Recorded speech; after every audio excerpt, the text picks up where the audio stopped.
Muy buenos días. Os he puesto unas imágenes desde la ventana de nuestro piso, aquí en Bueu, provincia de Pontevedra, en Galicia, donde vivimos. Los días están con mucha lluvia, muy nublados, con mucho viento, y eso hace imposible poder salir a grabar nuestro devocional en exteriores como hemos hecho las semanas pasadas. Pero bueno, damos gracias a Dios porque la lluvia es muy bienvenida después de varios meses de sequía en Galicia y en toda España. Seguimos adelante con nuestra meditación en el Evangelio según Marcos y nuestra lectura hoy está en el capítulo 1, versículo 32 al 39.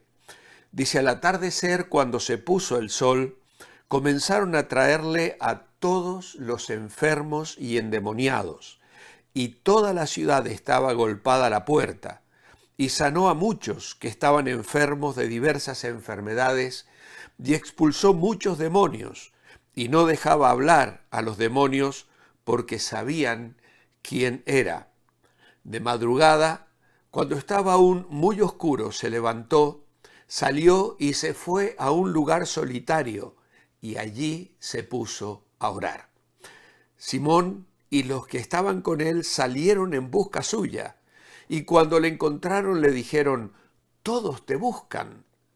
Él les dijo: «Vámonos a otro lugar, a los pueblos vecinos, para que predique también allí, porque para eso he salido».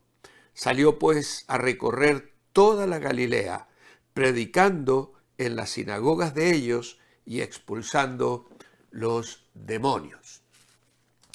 Debemos recordar que Jesús y sus discípulos están en la provincia de Galilea, al norte de Israel, donde el Señor pasó la mayor parte del tiempo del año que se denomina el año de popularidad. Marcos está generalizando al hablar de muchos enfermos sanados y endemoniados que eran liberados. Llamaremos a esta etapa la campaña de Galilea. Y Marcos quiere destacar cosas importantes, pero teniendo cuidado en notar que Jesús no era un mero obrador de milagros, sino aquel cuya palabra obedecían los demonios, y que no solo vivía una vida de poder externo solamente, sino que su poder provenía de una relación íntima con su Padre, a quien buscaba en íntima comunión muy temprano cada día. En este sentido, Jesús nos da ejemplo de la prioridad de la oración. No podemos hacer la obra de Dios sin la ayuda de Dios. Y el lugar para encontrar esa ayuda es precisamente en la oración. La vida de oración de Jesús deslumbró a los discípulos, al punto que lo único que le pidieron es: enséñanos a orar. Lo podéis comprobar leyendo Lucas capítulo 11 y el versículo 1. Dios ha elevado la importancia de la oración, al punto de que en gran parte Él ha condicionado su acción, sus obras, su intervención en las cosas a la oración fiel del creyente. Y esta responsabilidad es cosa establecida. Aun cuando no podamos entender todo lo que hay detrás de ello, podemos saber que en el ministerio de la oración, el Hijo de Dios es introducido en una asociación vital con la obra de Dios, de una manera que de otro modo no podría participar, ya que el creyente ha de participar en la gloria venidera. Se le da la oportunidad de participar en el logro de ella a través de la súplica, a través de la oración. En la oración la voluntad de Dios no está sometida a la nuestra, sino que la nuestra se somete a la suya, porque oración es entrega a Dios y cooperación con esa voluntad. Si desde un bote lanzo un garfio que se aferra al puerto y tiro del cabo, ¿atraigo el puerto hacia mí o me acerco yo al puerto? Obviamente que si hago eso desde una embarcación, no voy a mover el puerto. Yo tiro del cabo, de la soga, y lo que consigo es que la embarcación se arrime, se acerque, se refugie en el puerto. Así es con la oración. Cuando oramos, no estamos intentando que Dios se amolde a nosotros, sino nosotros amoldarnos a Él. Es acercar la voluntad de Dios no a la mía, sino adaptar mi voluntad a la voluntad de Dios. Tal vez por eso es que nos cuesta orar. Porque cuando oramos tenemos que renunciar, tenemos que entregar, tenemos que revisar nuestras vidas, no sea que estemos haciendo las cosas a nuestra manera y no exactamente como Dios lo quiere. La prioridad de la oración forma parte de algo absolutamente importante en la vida cristiana. Aun cuando la gente pregunta, bueno, pero ¿para qué orar? Si Dios ya lo sabe todo. La Biblia dice que Dios sabe incluso nuestra palabra y nuestros pensamientos antes de que suban a nuestra mente y a nuestro corazón.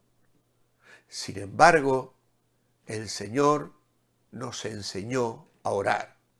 Y Él, siendo Dios, mientras estuvo encarnado aquí en un cuerpo humano, dedicó mucho tiempo a la oración, a depender del Padre. Y en eso el Señor nos da un ejemplo, en este caso del lugar de la oración. La práctica de la oración debe ser constante. Así lo dice Pablo escribiendo a los tesalonicenses, capítulo 5, versículo 17, orad sin cesar. Pero es también necesario buscar un lugar íntimo, personal, apartado, para tener un encuentro con Dios. Jesús buscó la soledad y nosotros debemos buscarla también. Siempre estamos expuestos a la tentación de pensar que no vale la pena orar, o que Dios no tiene interés, o que no nos oye, o que está ocupado con situaciones más importantes que las circunstancias que nos envuelven a nosotros. Sin embargo, el Señor les enseñó a los discípulos acerca de la oración. Y tú puedes detenerte por un momento esta mañana e ir, por ejemplo, a Lucas, capítulo 18 y versículo 1, y leer allí que Jesús les refirió una parábola sobre la necesidad de orar siempre y no desmayar. Luego, en el capítulo 11, versículo 9, les había dicho, pedid y se os dará, buscad y hallaréis, llamad y se os abrirá. La promesa de Juan capítulo 14 versículo 13, y todo lo que pidiereis al Padre en mi nombre lo haré, para que el Padre sea glorificado en el Hijo. Y el capítulo 16 de Juan versículo 24, hasta ahora nada habéis pedido en mi nombre, pedid y recibiréis, para que vuestro gozo sea cumplido. Más tarde escribiría Pablo a los romanos, capítulo 12, versículo 12, gozosos en la esperanza, sufridos en la tribulación, constantes en la oración. En Colosenses 4:2 dice, perseverad en la oración, velando en ella con acción de gracias. Y así podríamos seguir enumerando. Santiago capítulo 4, versículo 3. Santiago capítulo 5, versículo 16. Y muchas otras citas de la Escritura donde somos animados, motivados a la oración. Jesús nos da el ejemplo en cuanto al tiempo de la oración. En el Salmo 5, David dice: de mañana me presentaré delante de ti y esperaré. David levanta su clamor por la mañana. Jesús lo hacía antes del amanecer. Sale de la ciudad para un tiempo de oración, de comunión íntima y de intercesión. La vida de oración de Jesús nos hace saber que Él dependía del Padre. Su fortaleza espiritual con la que enfrentaba los desafíos del ministerio agotador que realizaba venía de su tiempo con Dios, de su vida de oración. Y es aquí donde debemos señalar que en realidad no hay un tiempo correcto para la oración. Todo momento es oportuno para orar. Y lo importante es orar. Y si recorremos los salmos, vamos a ver a los salmistas buscando el rostro de Dios por la mañana, al atardecer, por la noche, durante las vigilias de la noche. Incluso, aún eso es mejor. Ahora, si hay que escoger, nuestra recomendación es que el tiempo devocional, el tiempo de oración, lo tengas por la mañana. De esa forma la palabra de Dios va a hablarte para todo el día y la vas a recordar de una manera fresca, natural, en vez de estar ya metido en la problemática del día. Es bueno darle la bienvenida cada día buscando la presencia de Dios y escuchando lo que Él tiene para decirnos a través de su palabra, presentándole nuestra alabanza, nuestra gratitud y entonces también nuestra súplica. Cuando los discípulos le encontraron aquella mañana, ellos pretendían que Jesús respondiera al éxito inicial de los días anteriores. Señor, todos te buscan. Pero había lugares vecinos a los que también anunciar el mensaje de salvación. Jesús les dice: vamos allí, porque para esto he venido. Mi oración escrita esta mañana: amado Padre, nos has dado la oración como un recurso maravilloso para buscar tu rostro y tener comunión contigo. Gracias por darnos el privilegio de poder llegar ante tu presencia y allí adorar, alabar, agradecer y expresar nuestras necesidades. Gracias por tus promesas. Gracias por la oración. En tu nombre, amén. Os espero mañana, viernes, para cerrar esta segunda semana en el Evangelio de Marcos. Manteneos bendecibles, recordando que lo que te deleita te dirige.